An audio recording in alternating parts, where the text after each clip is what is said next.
São Paulo sonhou com Carlos Vinícius da Premier League e acordou com Juan de Neno do Cruzeiro. O atacante, inclusive, já pode estrear contra o Vasco, mas o torcedor está preocupado.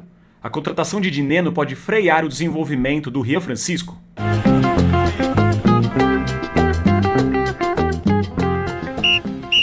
Antes então da gente dar nossa opinião sobre a contratação do Juan Dineno, argentino, e também tentar entender essa dinâmica aí para ver se vai prejudicar mesmo ou não o desenvolvimento, né, as oportunidades do Rian Francisco no time titular de São Paulo, a gente vai falar rapidamente sobre a característica dele. Quem é ele, né? Afinal, quem afinal de contas é o Dineno, né? Aí você vai fazer as honras da casa. Enquanto você faz as honras, a gente vai rodar aí os gols dele pelo Cruzeiro. Maravilha. Pra gente ir vendo, beleza? Beleza. Bom, o Juan de Neno, ele tem 30 anos, ele faz 31 em agosto. Ele é natural de Rosário, na Argentina. A base dele foi no Racing. Inclusive, segundo informações do Globo Esporte, quem subiu ele pro profissional foi ninguém menos que Luiz Ubeldia, que era o técnico do Racing na época.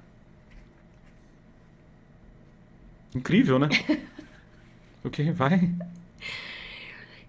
Sobre o estilo de jogo, né? Ele é um centroavante mesmo, centroavantão, camisa 9. O principal fundamento dele é o cabeceio, né? Um estilo meio Verratti, assim. Cabeceia bem, como a gente tá vendo nos lances aí, né? Isso. Ele faz um pivô muito bem feito ali pra conseguir a tabela, segundo os torcedores e, né, pessoas ligadas ao Cruzeiro. Ele tem essa característica de conseguir dominar, segurar a bola, fazer o pivô, esperar os outros jogadores chegarem e tabelar com eles, então por isso ele tem esse bom número de assistências também, né? Ele precisa de poucas oportunidades pra marcar, e ele é um jogador, segundo também essa galera do Cruzeiro, ele é bastante raçudo, ele é um jogador de muita entrega. E foi isso que acabou conquistando também a torcida do Cruzeiro, que se mostrou nas redes sociais bastante chateada com a saída do Dineno, por mais que ele tivesse poucas oportunidades lá, né, até pelo estilo de jogo do Leonardo Jardim e outros jogadores como Lautaro Dias, Gabigol, Caio Jorge. Acabou que ele perdeu espaço, mas a galera gostaria que ele tivesse ficado, né? A grande maioria das pessoas. Tanto que ele teve uma contusão séria, uma contusão grave lá, né? Ficou meses afastado, né? Isso, ele era um jogador de poucas contusões até chegar no Cruzeiro, nenhuma lesão grave. E aí ele acabou tendo uma fratura no nariz na Sul-Americana de 2024. Depois ele teve uma lesão no pubis, né? A famosa pubalgia. E aí fez até uma cirurgia no pubis, isso acabou tirando ele de combate por vários meses. E aí depois na volta dessa recuperação aí da pubalgia, aí ele acabou numa dividida, ele rompeu o ligamento cruzado anterior do joelho e teve que passar por uma cirurgia, e por isso a passagem dele pelo Cruzeiro acabou ficando sem tantas participações, né? Mas no total, no Cruzeiro foram 8 gols em 27 jogos, e é até uma média que não é tão ruim, né, se você for considerar, tanto que em 2024 ele acabou como o vice-artilheiro da equipe, mesmo tendo participado pouco, só atrás do Matheus Pereira. Isso no Cruzeiro, né? São 376 jogos, 138 gols e 27 assistências. Então, considerando os gols, né, é um gol a cada 2,72 jogos. Ou seja, é um gol a cada menos de 3 jogos, quase um gol a cada 3 jogos, um pouquinho menos, né? Isso, Exato. Exatamente. O time que ele fez mais sucesso na carreira foi o Pumas do México, ele é considerado um ídolo lá. Ele marcou 60 gols em 5 temporadas, é um bom número. E ele também teve passagens pelo Equador, Deportivo Cuenca e Barcelona de Guayaquil, marcando 38 gols em 88 jogos, e na Colômbia, no Deportivo Cali, que ele fez uma média muito boa, na minha opinião, 27 gols em 55 jogos. E um outro ponto importante, o Dineno é batedor de pênalti. Dá pra ver aí no vídeo, né, vários lances dele cobrando pênalti, bate bem pênalti, tem segurança pra bater, inclusive é um ponto extremamente importante aí pros mata-mata, Brasileirão também, que a gente já falou no vídeo, vamos deixar aqui no card pra vocês, que pode ser crucial, pode ser a diferença entre o São Paulo conseguir grandes coisas ou não na temporada.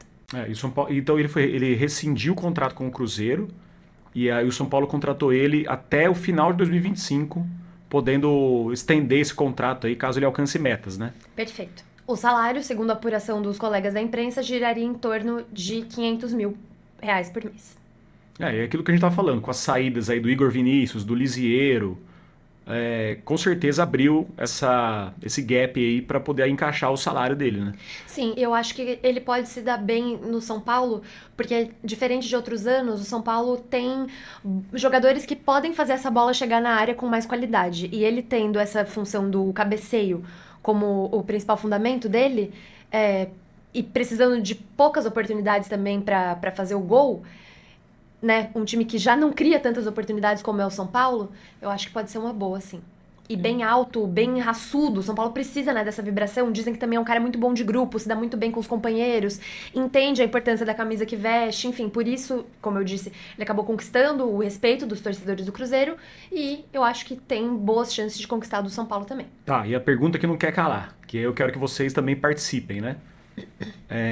Ele pode, de alguma forma, atrapalhar, que é o que está sendo dito nas redes sociais, muito torcedor lamentando, né? Nunca vi isso. O nego torce mais por uma promessa, um jogador que pouco jogou ainda, que a gente tem muita expectativa, né? Do que pelo próprio clube, né? Mas, enfim, você acha que pode atrapalhar o desenvolvimento do Rian? Porque são características muito diferentes do Rian, do André e do próprio Dineno, né? Exatamente. O André não é propriamente um centroavante, né? Mais um atacante, sai um pouco da área, tem essa característica. E o Rian, ele é mais habilidoso, né? Ele é um jogador mais habilidoso, mas que ainda é muito novo. Apesar de eu achar que sim, ele pode ter mais oportunidades. Mas acontece uma coisa também, o Dineno, ele não vai poder jogar a Copa do Brasil pelo São Paulo. Porque com base na nova regra da Copa do Brasil desse ano, se o jogador atuou, mesmo que seja por um segundo, na terceira fase da competição, ele não pode atuar por outro clube nessa mesma Copa do Brasil.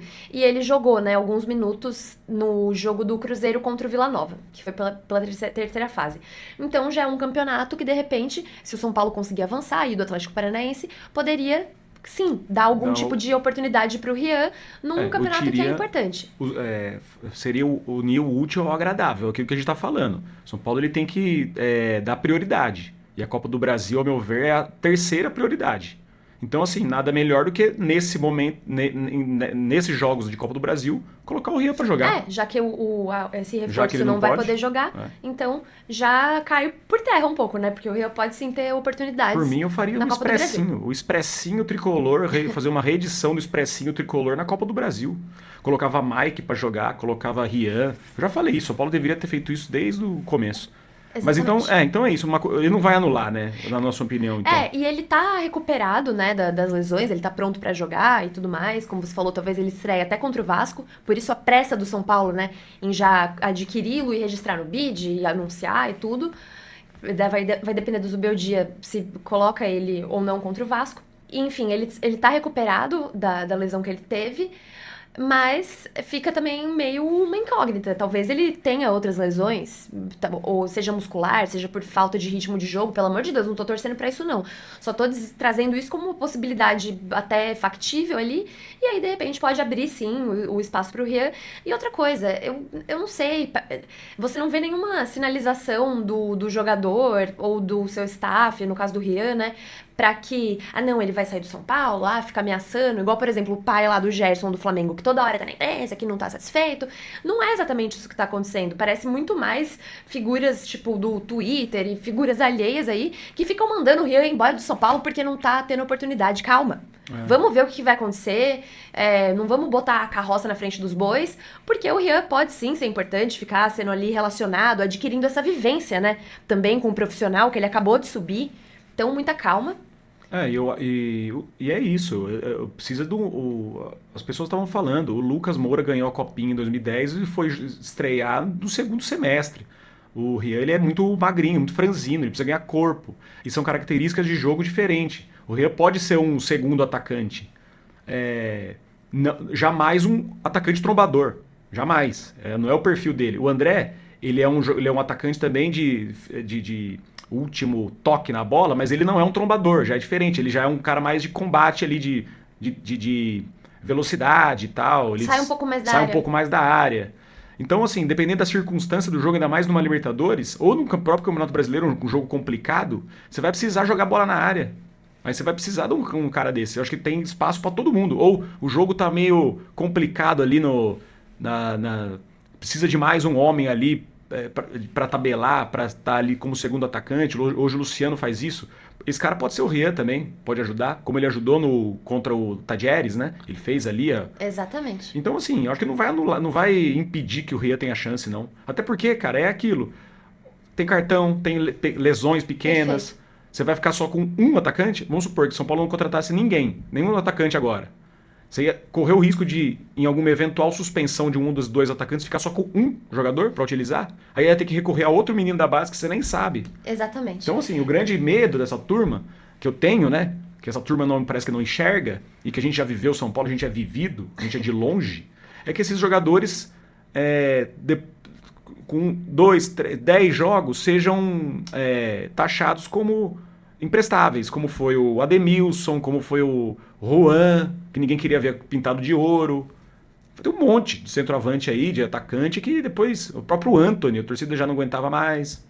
Então, assim, tem que ir com calma com os moleques da base, né? É Exatamente. isso, né? É isso. O que vocês acham? Você acha que vai atrapalhar? Não vai? Gostaram da contratação? Deixa no comentário aí, não deixa de dar o like também. E se inscreva no canal, beleza? Tamo aí. Tem que fazer assim, ó. Que o Dineno faz assim, comemorando o gol. Tchau, beijo na alma.